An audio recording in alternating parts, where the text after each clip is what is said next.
Okay. Assalamu alaikum. I am Dr. Lana. I am a specialist orthodontist and orofacial pain specialist as well. I am sure you are wondering why I am teaching about the brain styles, although I am not a neuroscientist or anything like that. So let me tell you a little bit about my journey and why I got into this route. So back in 2014, I was introduced to a lady who was introduced herself as emotional intelligence trainer. And I said the whole story in my EQ course, but I will tell you a brief here, and maybe you can listen to it in the course. So that course was really life-changing for me because it was the first time ever in my life that I was introduced or took a course that is non-dental. And you know, as dentists, we are obsessed with the dental education. So this was the first time ever that I took something called like really soft skills, and I really, really enjoyed it. And from there, I was introduced from one topic to the other. So then I took life coaching courses, and I started with a more scientific one, which was the brain-based coaching. And that was very scientific. So I liked it because it has the structure, and you know, we are scientists, so we kind of like this kind of education. And then that took me to another life coaching one that was more fluffy. And from there, every time I meet, you know, I go to a group, they say you should take that other course. So anyways, related to our topic here, this 6 Seconds company, I have become a trainer with them. And everything, like I started with them as a practitioner, where you take a full weekend course, a week-long course, and then that took me to the journey of emotional intelligence, and then I became assessor with them, and for youth, and for 360, and so on. So what I will share with you today is mostly related to this company, and I have to give you this disclaimer that I'm not related in any way to this company. All what I did was I was trained by them, and I became assessor with them, and I run the assessments through their platform. And I really encourage you to look at their platform because they really have a good mission. They are a US-based, company that is having a mission to have 1 billion people practicing EQ worldwide within, I think, the next 10 to 15 years. So go ahead, and when we finish this, have a browse at their platform. It's full of information, a lot of information. So what they wanted to do is to take the EQ from a solid theory, and they want to put it in a simple language and have it more available to people worldwide. So their most famous thing is the EQ model, the 6 seconds EQ model, and I discussed that model in the EQ course that's also available online. I will tell you where you can find it later on. And they are having 8 competencies, and they are be able to be assessed, and you can know your EQ score from those assessments. But this is not our topic for the day. That course is available, and I gave a workshop for it before the Corona time, and it was the EQ for healthcare providers. The objective of my talk today is to take you through the brain brief profile, where we will learn about the different brain style and why it is important to know those. I have to tell you, really, all this knowledge that I took over the years that are related to soft skills have really, really changed my life in the way I am treating my kids, my colleagues, my patients, and even with myself when I am alone thinking about my future or what do I want to do.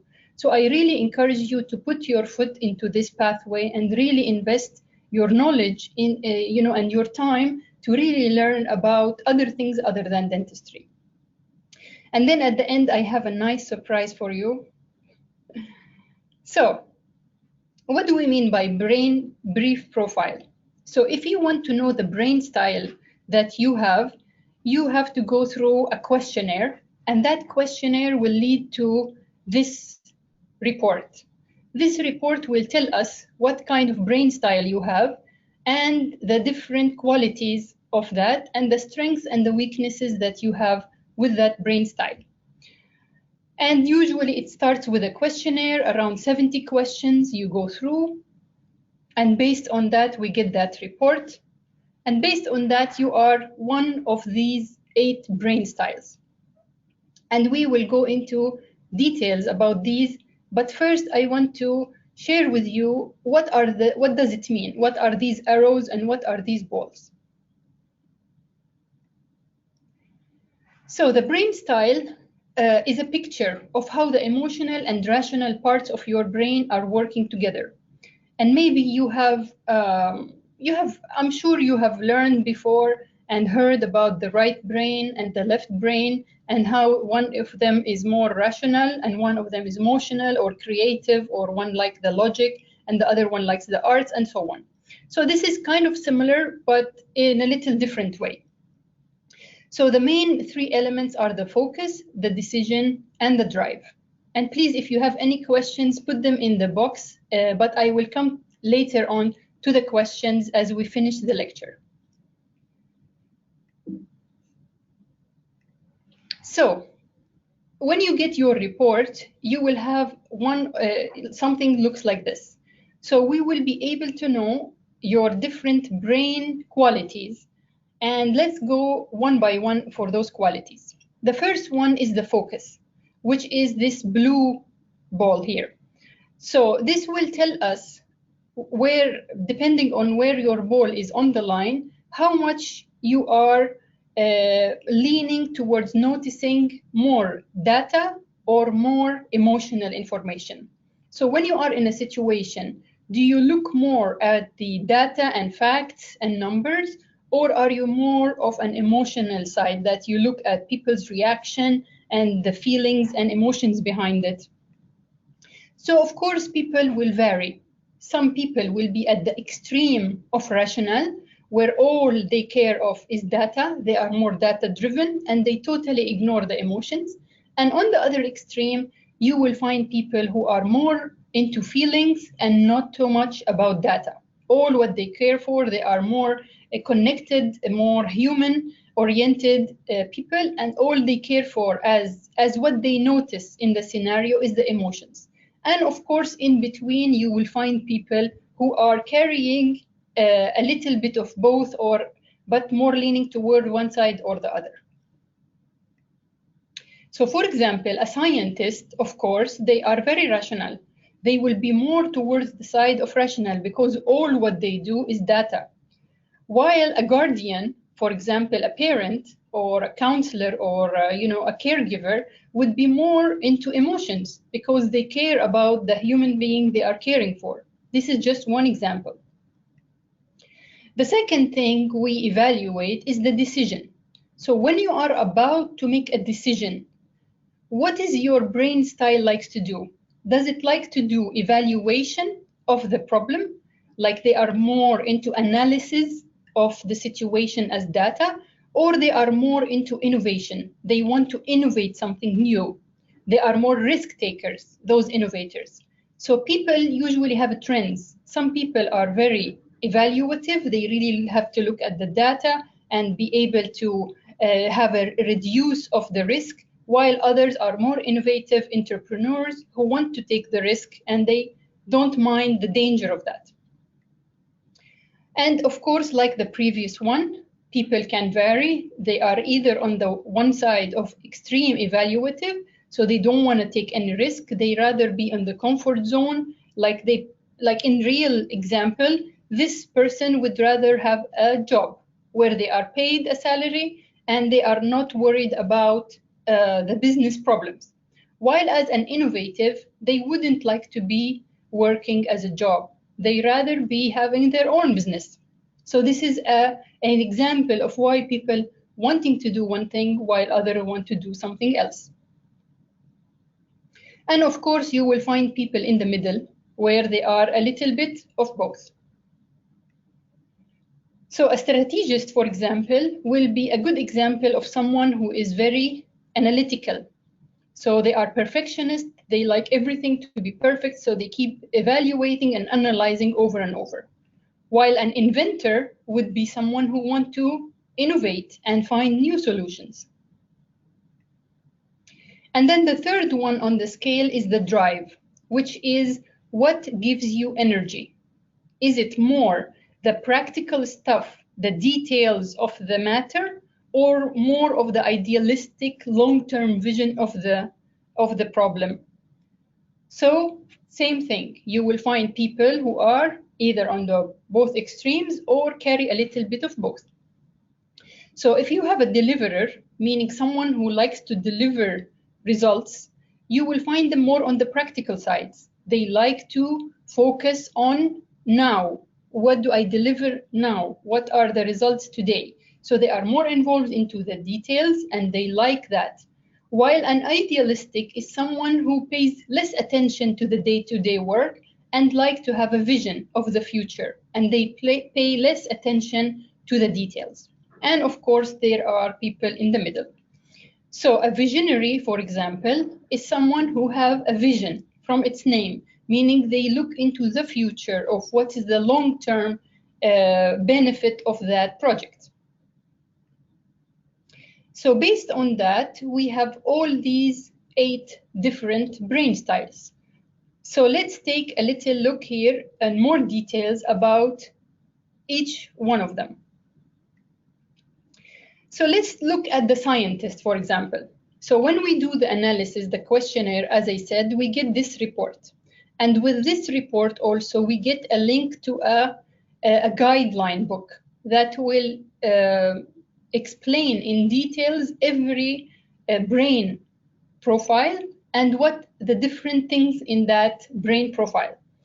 And I really like this explanation because it tells me what are my qualities about my brain style and how people perceive me, and if I am working with someone with that brain style, how I should deal with them.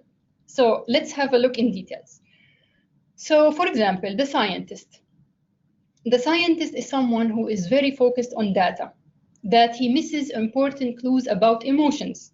So they are usually data-driven. People would complain about them because they feel they don't have emotions. They are more like robots. All what they care for is data, numbers, and graphs. And people will perceive them as very dry and not warm people. They are not connecting to them. This is what the scientist would look like. And they are not risk takers. They feel that the risk or trying something new is a danger. So usually they could be good as engineers, for example. That brain style can be as engineer. So here, this will tell you different things about it. I just don't want to spend so much time on it in order not to make this presentation very long. But what I like is this part, which is what people do see you at. So for scientists on working with others, what does people think about you? So remember that others can see you as inflexible. So people will feel that this person is very rigid, that they are black and white. They don't have this gray part.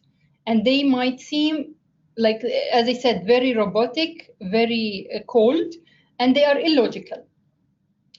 And the other thing is that if you have someone who works with you, or like your partner or your parent or someone, when you understand this brain style, it makes it easy for you to learn how to deal with them.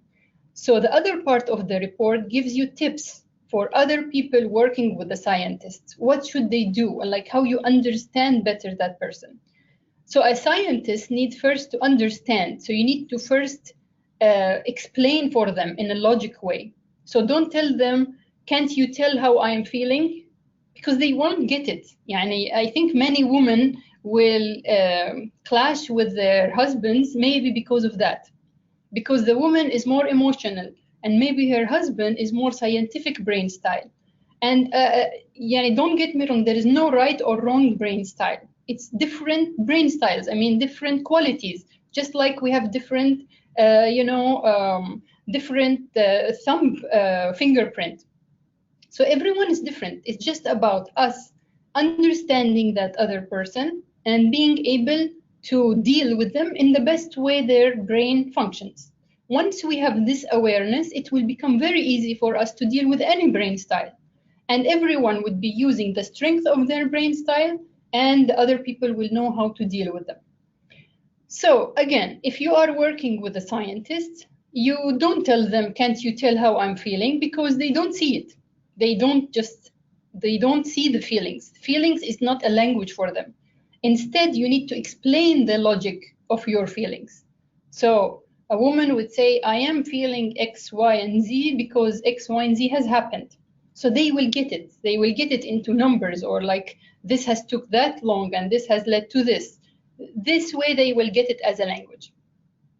Also, the scientists, they prefer a real world action. So don't talk about vision or abstract values with them, long-term stuff. Remember, they like the short-term stuff. So they like real examples, preferably use with them data, and graphs is best. So that is something what you will get with the that assessment that will tell you what people can think about you and what you have to do if you have a scientist or that brain profile with you. Because many times we might not be aware that people might be perceiving us this way because we don't know. But when we read it like this, and I will tell you my brain profile as it will come and what I learned from it and what I changed because of it, it was very, very powerful for me. The second brain profile is the visionary. And visionary are usually are actually the extreme opposite of scientists. So remember, the scientists, all their balls were on the extreme left. They were rational, analytical, and practical. They were evaluative. Here, the visionary are the opposite. They are emotional, innovative, and idealistic. So they are usually passionate people, transformative, and long-term. So those people are usually very focused on emotions that they miss logical data. So see, when you have the two opposites, there is always deficiency. That's why I'm saying there is no right or wrong. Everyone has their own strengths and weakness, but at the end, I will tell you what is the best way to go about all of this. The visionary always wants to inspire a new future, but they can be impractical because like it's someone who have a vision. I have a vision, for example, someone in the business would say, I have a vision to open 5 different branches, and I have a vision to be the leader in X, Y, and Z industry. But they don't have a mean, they don't have the practicality, they don't have the resources, they are only visionary. So those people will find them as impractical because they are just saying dreams as if they are dreaming. So a visionary might act like a revolutionary or change agent because they are good with this vision and like making a revolution. And as I said, people will see them as impractical, so they need to start to be able to put 1, 2, 3 steps in order to achieve their vision. And they are usually not affected by data. So if you are dealing with a visionary, don't bring them numbers. Numbers will not click to their brain. Numbers doesn't care. They don't care about numbers or graphs. They care more about the connectivity, about the human part of the situation. And then we have the inventor. So those people now have a mix. They are rational, but at the same time innovative and idealistic. So they like to do analysis, but they are at the same time creative. So they are wanting to take risk, and they are open and also long-term. So those people, the inventors, they are obsessed with finding new solutions, and they lose the sight of the human interaction, right? Because their blue part is not on the emotion, it's to the extreme. So those people will be very focused on getting a solution, but they will lose the human part. So people will find them very smart at what they're doing, but they will be disconnected from the team around them. And they are willing to take risk, which is good, unlike the scientists. So they are willing to take risk and experiment because they are inventors. This is what they do. They are usually in the experimenting. but people do see them as unrealistic because their risk-taking is not balanced. They might be taking risk without looking at the consequences of that risk. And if you are dealing with an inventor, they usually love the talk about change and challenge. Don't put them in the same situation for years. They will not cope with that. And I'm sure you, now it comes to your head how many people you have faced who are always on the go and they like to have a change and they are okay to take challenges, while others in your life who are more, always wanting to be in the comfort zone and they are rather not to take any challenge. So if you want to use a good language that will click for them, you can use something like let's try, let's test this or that. Now let's go to the guardian. And I'm sure all of you will identify people around your life who are usually guardians. And of course, they are people we admire a lot, but they are sometimes act as an obstacle in our life. So the guardian is someone very emotional, or they notice or they focus on the emotion, so they care a lot, and they are evaluative, so they evaluate the risk of everything and want to make sure there is low risk, and they are very practical. So the guardian is a protective of the people around them, and they can be perceived as change adverse. They don't like to have any change. So at the extreme, if they are really at the extreme of all of this, they can be perceived as roadblock. So the guardian can be a caregiver or a lifeguard.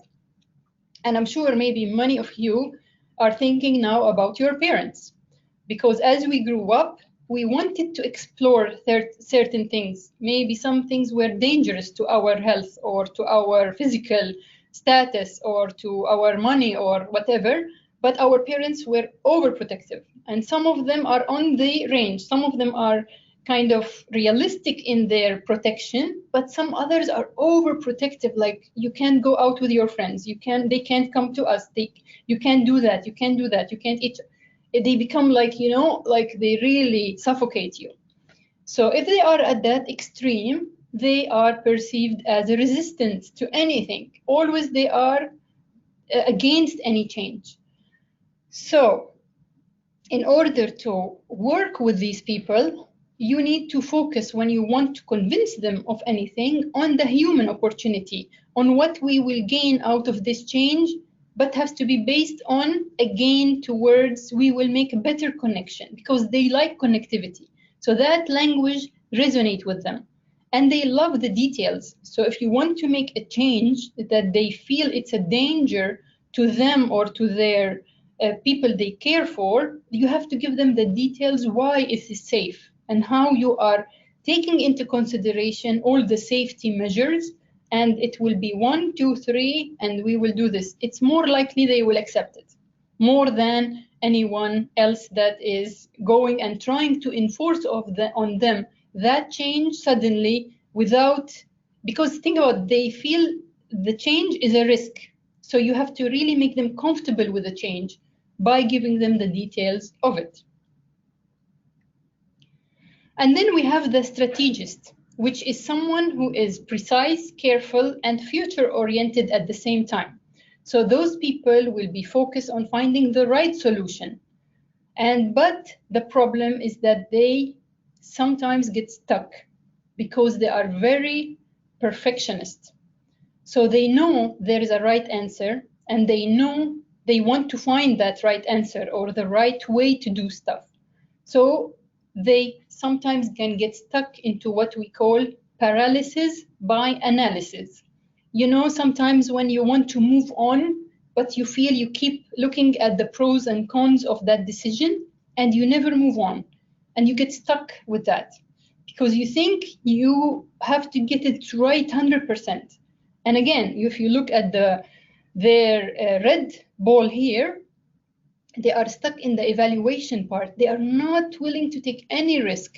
So they want to make sure it will work 100%. So that's why this 100% will make someone get stuck in this position. So people have to be learning to take a little risk and try, and it doesn't have to be perfect. So their strength is that they are really focused and they will find a solution, but they need to learn how to give a little bit and not be stuck in that position.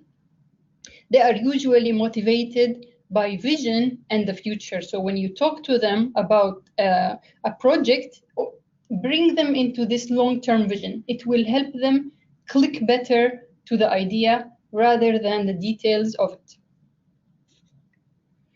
And then we have the Energizer. And the Energizer is someone who's very creative, he's very committed, dynamic, and energetic and practical. Those people, maybe you know some of your family members or friends who will always say yes to any idea. They will say yes, but you know in your heart, or you know for a fact that they don't have the means to do it. They will say yes, and then they will figure out how later. And I'm sure it comes to your mind, those people who are usually have a lot of energy and fun. They are always on the move, always on the go. Of course, sometimes they can be burnt out, but still they are going. So these will be perfect as party organizers, for example, cheerleaders, helpers. So everyone, that's why I'm saying every brain style will be perfect match for a certain career. So that's why it's important that we know what brain style do we have, what works better for us, because it will be easy for us to perform it without feeling I am putting a lot of energy into that.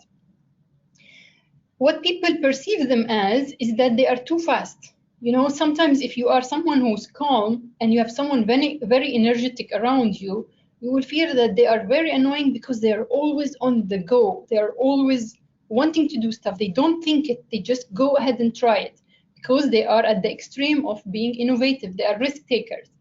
So people might perceive them as too fast, jumping into doing stuff, and they under-evaluate the risk.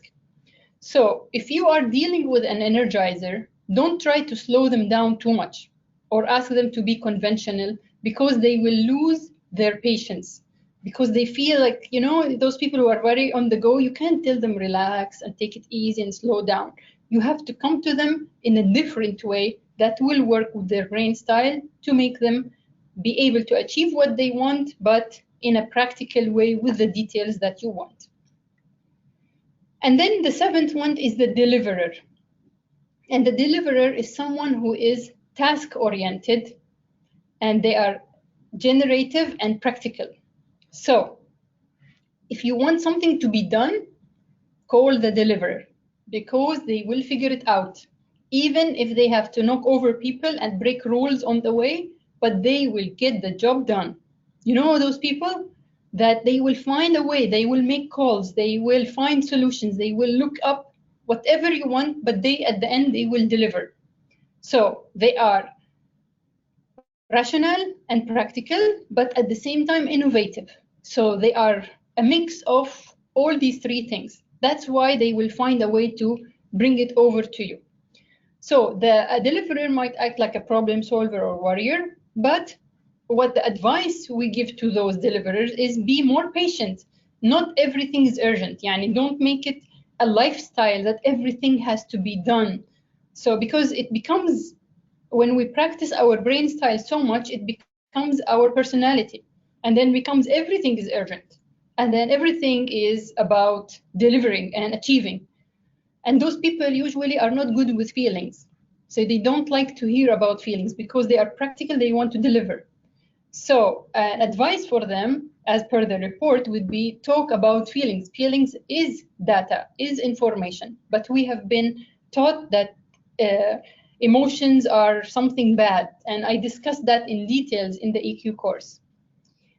And if you are dealing with a deliverer, talk to them only when you need help, not when you want someone to listen, because the deliverer always wants to find a solution. So again, as an example of real life, where a husband and wife, so the woman usually would want someone to talk to. She wants someone to vent her day and what happened. And usually the men are more deliverer. They want to find a solution for you.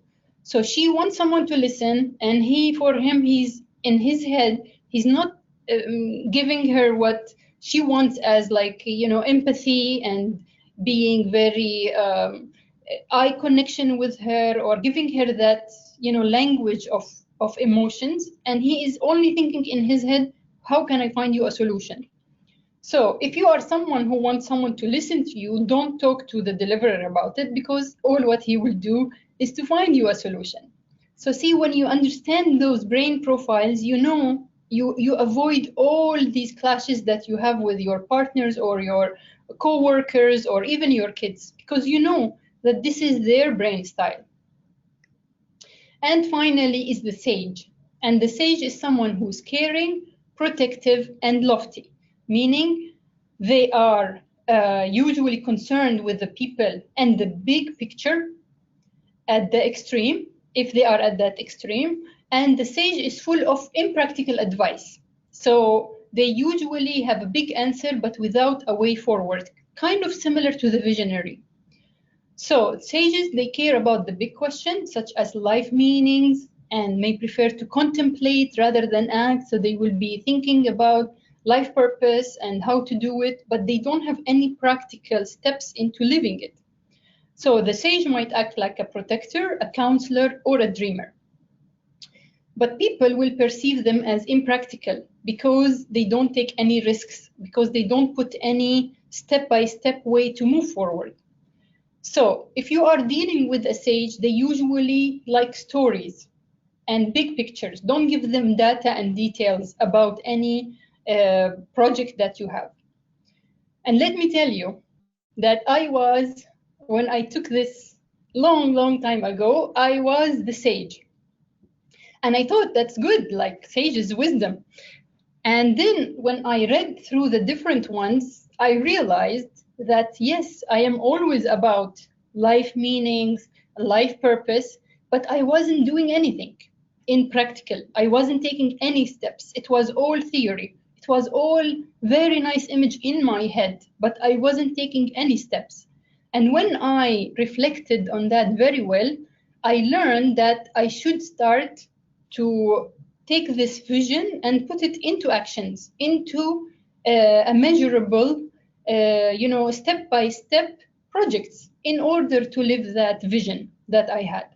So it had really made a huge effect on me. And the best part of it, there is another report that can be generated out of that same assessment if you do it to a group. So when we are asked to do teamwork, how many people don't like to do teamwork and they rather work alone?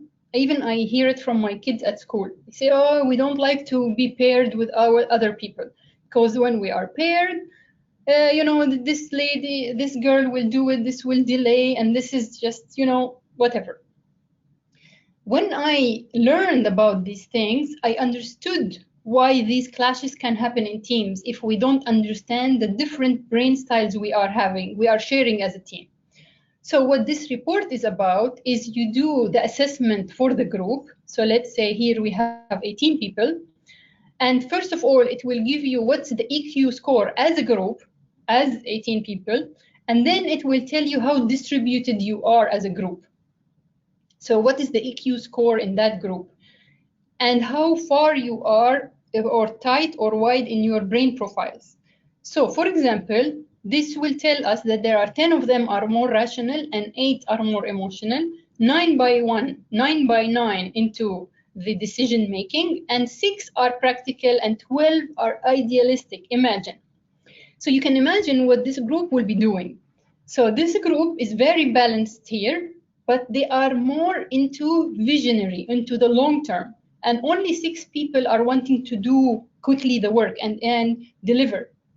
So those people who are deliverers will clash with the visionary, because the visionary are taking their time. They feel like, what is the rush? What is the worry? We have a vision for it. And the practical ones want to now, what do we do the next step? You take this part and I do take this part. And they are very, tight on time, and they are very analytical and practical into the details. So those people will clash. When we understand that we have different brain styles, we actually can use that information to give everyone what is good for their brain style. So if you are practical, take these tasks because they will suit you. And if you are idealistic, we will give you these tasks because this will help you. So let's say a big company, the practical one, let them do the day-to-day stuff, and the idealistic will do the vision for the company and how we move it forward and how we make branches, etc., etc. So when we understand those differences, it will become we complete each other rather than we compete with each other. And really, even if you don't do the assessment, only by listening to this, it will broaden your awareness that now I understand that people are different. That by itself is, and it's common sense, of course, that people are different. But for some reason, we don't like differences. For us, it's a threat. It's more work. Why do I have to deal with people different than me? Although if you start to look at it from a different perspective, you will start to enjoy it. Really, and after I took these courses and I worked with many people outside, of course, of the dentistry world in these courses, I'm mostly, 99%, I am dealing with non-dental community. And when I see those differences between people, I'm starting to really love the differences because it teaches me something new. Why do I want to, as I said in the EQ course, I said, do you rather eat strawberries every day, or would you rather have a plate that has different types of fruits? I mean, of course, after some time, we don't want to keep eating strawberries every day. We rather have a plate that is different, have different things that we can experience, the banana and the orange and the strawberry and etc. So think about it like that. Like, people are different because they bring nice different qualities that will add to the bigger picture. And of course, that also assessment will give the brain talents. And this is something else, it's not time for it, which will tell you which apps in your brain, they make it like an apps that are more always open and running in the background, and will tell the performance of the group about their health and achievement. And for example, relationship, look at this group, 88%, like very below, because they are not able to work their differences. So once they know, they will be able to handle their differences better. So that assessment, if you would like to request that assessment, as I said, you can either go to the 6 seconds or you can go to our platform at iDental Academy. And let me take you in a little tour here. So you go to identalacademy.com and you go to the courses, you scroll down and you find this icon called EQ assessment. In the EQ assessment, when you press on it, it will take you to the page where you can read more about the brain profile or even the leadership report, which is the more extensive one and big one. But what I am talking about today is this one, which is what we discussed so far. Then the other thing is the EQ course, which I gave right before the Corona thing has started, and I gave a workshop that was beautiful with a nice group of people. And because of all their requests to really record it, so I made it available and I put it as a course in the academy as well. It's around 3.5 hours where I go through the different competencies of the EQ model by 6 seconds, and you can also order it from there. And as I said, there is a surprise where we are giving today 30% off on all these courses. So if you use the code SMILE30, it is you can avail 30% discount on any of these 2 courses, and it can be used more than once. So for example, if you want to see you and your partner, your husband, your parent, it will be nice to have a group, because then you compare, yeah, see, this is why my brain style is like that and your brain style is like that. So I learn from now on how to deal with each other based on that. So what you will get once you buy that is you will get within 24 hours a link from 6 Seconds Company with the 70 questions with that assessment. I recommend that you take it when you are relaxed and you are in good mood. Usually it takes 15 to 20 minutes to finish it, or sometimes less. It can be taken in both Arabic and English, and that even assessment of the brain can also be given in Arabic and English. And then once you finish, they will send me the report, So I will get something like this. And based on that, also with it, you will get the Brain Brief Interpretation Guide, which is a 23 pages booklet that goes through the different details of every brain style based on what you got. And to conclude, I want to tell you that, as I said, there is no right or wrong. There is no right or wrong. What we want at the end of the day is balance. So if you find yourself taking an extreme when you take the assessment, if your brain is to the extreme of one way or another, you know that this might be giving you an imbalance in that area. So the best way is for us to be balanced and all our balls to be in the middle. Because when we are in the middle, it makes us rational, but at the same time emotional, meaning we value data, but we also take the data of emotions of the people around us. When our decision is in the middle, we are evaluative of the risk, but we are also willing to take risk in order to move forward. We don't want to be stuck. And finally, our drive would be in between practical and visionary or idealistic, where we also look at the big picture and also at the details of everything. And with that, also, you get 10 minutes debrief with me, where I will contact you if you still have any questions about your brain brief, where I can take you and coach you through your brain brief if you still have any questions. And with that, I will conclude. Thank you so much for your time. And you can contact me if you have any questions at my email, or of course, you can find me on Instagram, as you know. Thank you so much, and let me see if you have any questions. Okay, if you have any questions, please let me know. Yeah, Rahaf, I can see that your hand is raised, so you can go ahead and type if you like in the questions.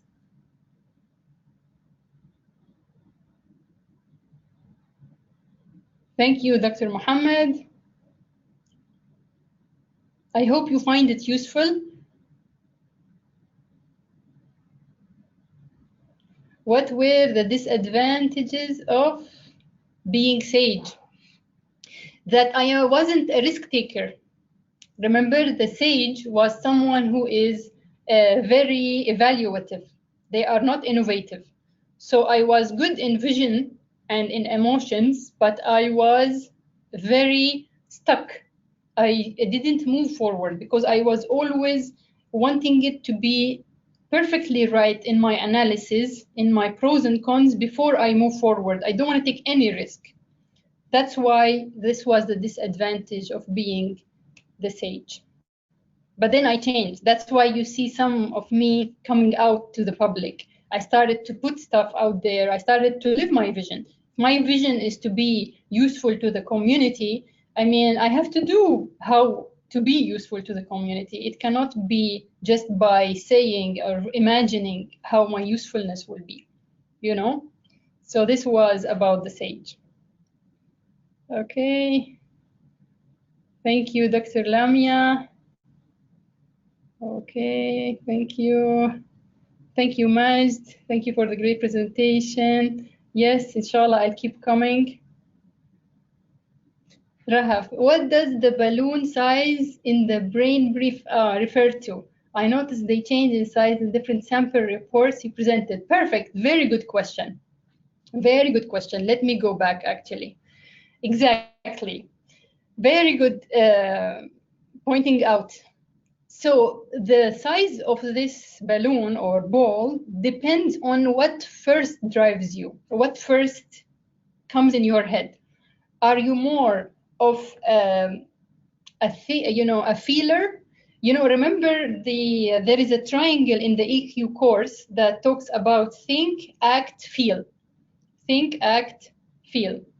So depending on whether your feel is more strong. So let me ask you this. In a certain situation, do you feel first, or do you think first, or do you act first? Bring Hiki a scenario in your head and think about it. Like, do you first think? Like if some situation happened, do you feel something and then you act? Or do you think something and then you feel and then you act? Or do you just act maybe without even thinking or feeling? So this will tell me about this, like what is the strongest for you? Is the drive, is what gives you energy is more strong for you? Or is it the decision, or like how you think? Or is it how you feel, the focus? Is it emotional or rational? So this circle size will tell me where is first your strongest talent or your strongest brain style qualities. I hope that answered your question. Okay, let's see if there's anything else. Okay. Okay, thank you so much everyone for your time. I really appreciate it, and I look forward to seeing you inshallah in the very near future where we talk about more stuff. Please let me know what worked for you and what I can help you with. What other topics would you like me to talk about? As I said, I learned a lot about those soft skills, and there's a lot to share. And inshallah, in the near future, I will be sharing more stuff with you. Thank you so much. Have a good night. Assalamu alaikum wa rahmatullah.